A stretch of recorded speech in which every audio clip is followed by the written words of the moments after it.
Hi, my name is Colby Sharp. I'm a fifth grade teacher in Michigan. Welcome to my channel where we try to help kids fall in love with reading. And one of, I think, the most effective, the most fun, the most powerful, most surefire way to help kids fall in love with reading is through the whole classroom read aloud, where the teacher is reading a book to the kids, you're enjoying it, you're talking about it. It is just magical.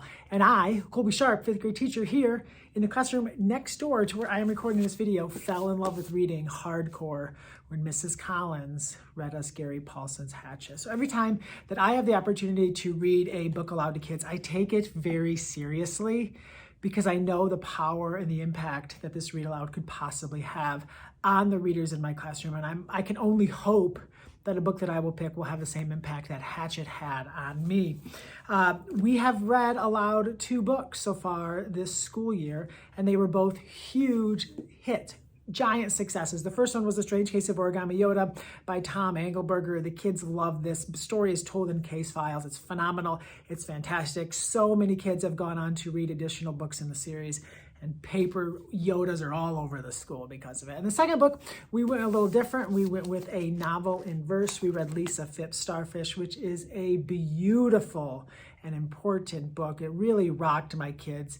Hearing them discuss it and the topics that they were able to bring up and the way that they talked about really personal and emotional things in their own lives. It was really, really exactly what I was hoping for. It really, I think, changed some of them and hopefully helped them to fall a little bit deeper in love with reading. So we're now in a place where I had to pick a new read aloud, our third read aloud of the year. I want to try something different, right? So Origami Yoda is either realistic fiction or fantasy. It all depends on whether or not you believe Origami Yoda is real. And then realistic fiction in the novel in verse with Lisa Phipps' Starfish. I'm thinking like maybe I want to read a fantasy. Fantasy's not always my thing, but just because it's not my thing, I have so many kids in here reading fantasy, so I know that I need some fantasy read alouds. But I decided I was going to send out a tweet. I said, hey, we've read Starfish, we've read Strange Case of Origami Yoda.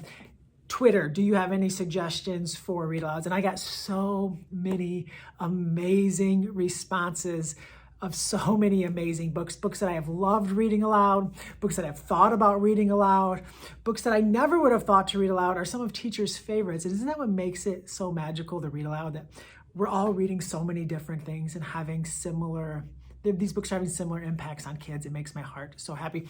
And I actually went with one of the books that was suggested by a friend on Twitter. And that book is Tracy Baptiste's The Jumbies. And I read this book when it came out many years ago. I've met Tracy. I've heard her speak at conferences. She is amazing.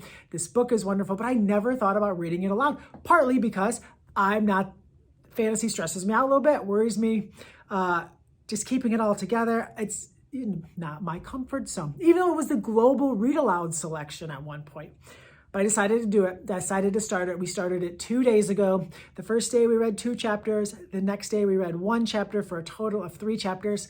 And it is killing it as a read aloud. They are so into it.